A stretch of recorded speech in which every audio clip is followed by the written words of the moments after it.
नमस्कार। आज हम इनकम टैक्स रिटर्न मतलब आईटीआर फाइलिंग के 2025 सीजन में जो जरूरी बदलाव हो रहे हैं उन पर थोड़ी गहराई से बात करेंगे।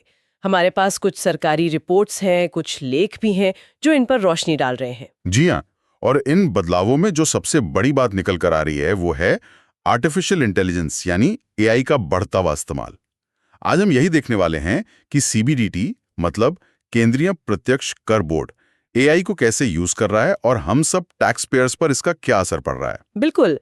तो हमारा मकसद आज यही समझना है कि भाई ये एआई कैसे हमारी फाइलिंग पर नज़र रख रहा है, कौन से नए नियम आ गए हैं, नए फॉर्म्स हैं और अपनी टैक्स फाइलिंग सही रखने के लिए क्या जानना ज़रूरी है। तो चलिए यहीं से शुरू करते हैं कि ये एआई की निगरानी ये किस हद तक है। देखिए, सीबीडीटी अध्यक्ष ने खुद बताया है कि डिपार्टमेंट अब एआई और डेटा एनालिटिक्स का काफी बड़े स्केल पर इस्तेमाल कर रहा है। ये सिस्टम क्या कर रहा है कि टैक्स पेयर्स का जो ऑनलाइन बिहेवियर है उसे ट्रैक कर रहा है। ऑनलाइन बिहेवियर मतलब जैसे कोई कितनी बार एआईएस पोर्टल विजिट कर रहा है, उनके फाइनेंशियल लेन देन का पैटर्न क्या है, उनका रिटर्न फाइल करने का तरीका कैसा है, ये सब कुछ। अच्छा, आपने एआईएस पोर्टल की बात की, एनुअल इन्फॉर्मेशन स्टेटमेंट वाला। मैंने सुना था कि पिछले साल इस पर विजिट्स तो बहुत हुई पर रिटर्न उतने फाइल नहीं हुए, कुछ ऐसा था। हाँ, ये आंकड़ा बड़ा दिलचस्प है। एआईएस पोर्टल पर पिछले फाइनेंशियल ईयर में करीब 24 करोड़ विजिट्स हुई। 24 करोड़? जी, लेकिन रिटर्न फाइल हुए सिर्फ आप मानिए 9 करोड़ के आसपास। अरे, इतना बड़ा गैप। बिल्कुल। तो एआई अब इसी गैप को समझने में मदद कर रहा है कि भाई ये बाकी 15 करोड़ विजिट्स का क्या हुआ। क्या लोग सिर्फ जानकारी देख रहे हैं पर रिटर्न नहीं भर रहे। तो एआई इन पैटर्न्स को पकड़ रहा है अब।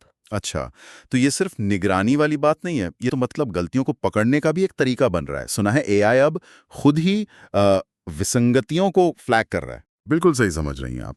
एआई सिस्टम खास तौर पर उन हाई वैल्यू ट्रांजैक्शंस को पकड़ रहा है जो रिटर्न में रिपोर्ट नहीं किए गए, और साथ ही उन मामलों पर भी नजर है जहां गलतियां बार बार हो रही हैं। जैसे किस तरह की गलतियां? जैसे मान लीजिए किसी ने गलत या बहुत ज्यादा डिडक्शन क्लेम कर लिया, एचआरए यानी हाउस रेंट अलाउंस का, या फिर सेक्शन 80G में दान का क्लेम सीमा से ज्यादा दिखा दिया।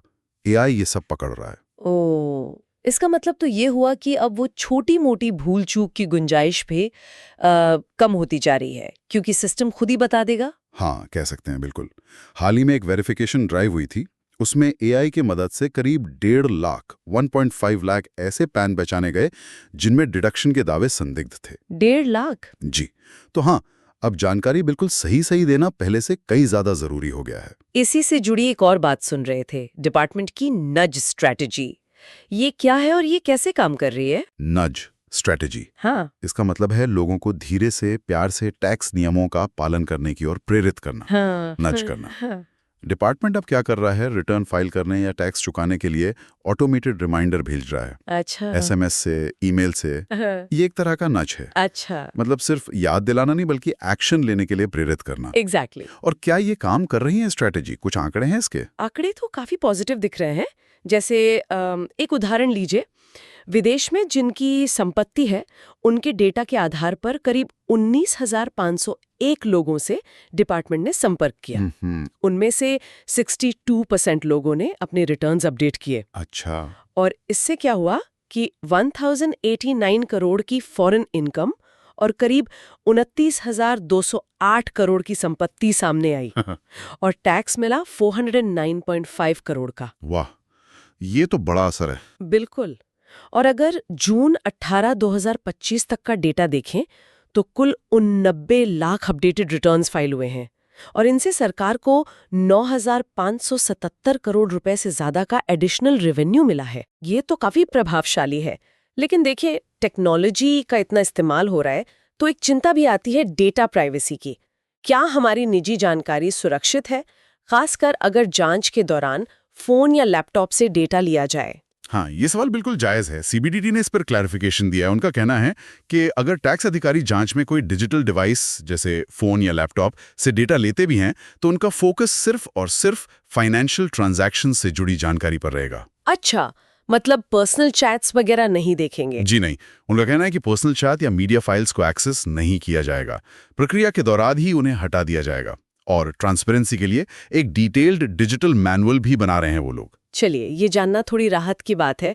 तो जहां एक तरफ डिपार्टमेंट टेक्नोलॉजी यूज कर रहा है, प्राइवेसी का आश्वासन भी दे रहा है, वहीं कुछ प्रोसेस में भी बदलाव है जिन पर ध्यान देना होगा, जैसे वो नया ITRU फॉर्म आया है। हाँ, ITRU यानी अपडेटेड रिटर्न फॉर्म, ये 1 अप्रैल 2025 से लागू है। इसका मकसद है कि टैक्स पेयर्स को एक मौका दिया जाए कि अगर पिछले सालों में कोई गलती हो गई है या कोई रिटर्न फाइल करना भूल गए थे तो उसे अब सुधार सकें। ओके। लेकिन हाँ, इसमें ध्यान रखना होगा, इसकी कुछ शर्तें हैं, कब फाइल कर सकते हैं, और इसमें एडिशनल टैक्स और इंटरेस्ट भी देना पड़ सकता है। और टैक्स स्क्रूटनी मतलब जांच के नियमों में भी कुछ बदला है क्या? हाँ, कुछ मामलों में अब स्क्रूटनी अनिवार्य हो गई है। जैसे अगर किसी टैक्स पेयर के यहाँ कोई सर्च या सर्वे हुआ है, या उनका असेसमेंट दोबारा खोला गया है, या फिर रिटर्न में दी गई जानकारी और डिपार्टमेंट के पास जो जानकारी है उसमें बड़ा फर्क है, अच्छा। तो ऐसे मामलों की जांच तो होगी ही होगी। पर एक अच्छी खबर भी है, ITR 1 और 4 को थोड़ा सिंपल किया गया है। अब अगर किसी का लॉन्ग टर्म कैपिटल गेन 1,25,000 रुपए तक है तो वो भी ये फॉर्म भर सकते हैं। ओके। लेकिन हाँ, ITR 2 और 3 जो कैपिटल गेन या बिजनेस इनकम वालों के लिए हैं, वो जुलाई 2025 तक पोर्टल पर अवेलेबल नहीं थे। इससे कुछ लोगों को थोड़ी देरी हुई। समझ गई। और आखिर में शायद सबसे बड़ी राहत वाली खबर डेडलाइन को लेकर है। हाँ, बिल्कुल। जो सामान्य टैक्स पेयर्स के लिए ITR फाइलिंग की लास्ट डेट होती है 31 जुलाई, जी, उसे इस असेसमेंट ईयर 2025-26 के लिए बढ़ाकर 15 सितंबर 2025 कर दिया गया है। 15 सितंबर? जी। और जिनके केस में ऑडिट जरूरी होता है उनके लिए डेडलाइन नवंबर तक बढ़ा दी गई है। अच्छा, तो ये तो काफी राहत है। तो अगर हम पूरी बात को समेटें तो सीधी सीधी बात यह है कि AI अब टैक्स फाइलिंग के पूरे इकोसिस्टम का एक बहुत जरूरी हिस्सा बन गया है। ये डिपार्टमेंट को गलतियां पकड़ने में और टैक्स कंप्लायंस बेहतर करने में मदद कर रहा है। बिल्कुल। इसीलिए अब सभी टैक्स पेयर्स के लिए सलाह यही है कि पहले से ज्यादा सावधान रहें। अपने सारे documents form 16 AIS, form 26 AS सब ध्यान से चेक करें। रिटर्न में जो भी जानकारी भर रहे हैं उसका इन डॉक्यूमेंट से मिलान जरूर करें। इनकम टैक्स पोर्टल पर अपना ईमेल और मोबाइल नंबर अपडेट रखें ताकि डिपार्टमेंट से कोई जरूरी कम्युनिकेशन मिस ना हो। और अगर पिछली फाइलिंग में कोई गलती रह गई है तो ITRU के ऑप्शन को समझें और इस्तेमाल करें अगर जरूरत हो तो। और सबसे जरूरी, बिना पुख्ता सबूत के कोई भी डिडक्शन क्लेम ना करें, और जो भी क्लेम कर रहे हैं उसके रिकॉर्ड्स, उसके डॉक्यूमेंट्स संभाल कर रखें, क्योंकि जैसा हमने कहा AI की नज़र अब पहले से ज्यादा तेज है। स्पष्ट है। तो ये थे इस साल की ITR फाइलिंग से जुड़े कुछ मुख्य बदलाव और इसमें AI की बढ़ती भूमिका पर आधारित हमारे सूत्र। हाँ, और यहाँ एक सोचने वाली बात ये भी उभरती है कि जैसे जैसे टेक्नोलॉजी फाइनेंशियल कंप्लायंस में इतनी गहरी उतर रही है, सही और पारदर्शी जानकारी देने की जिम्मेदारी हम टैक्स पेयर्स पर कितनी और बढ़ जाती है, इस पर सोचा जा सकता है। Like, comment, and subscribe.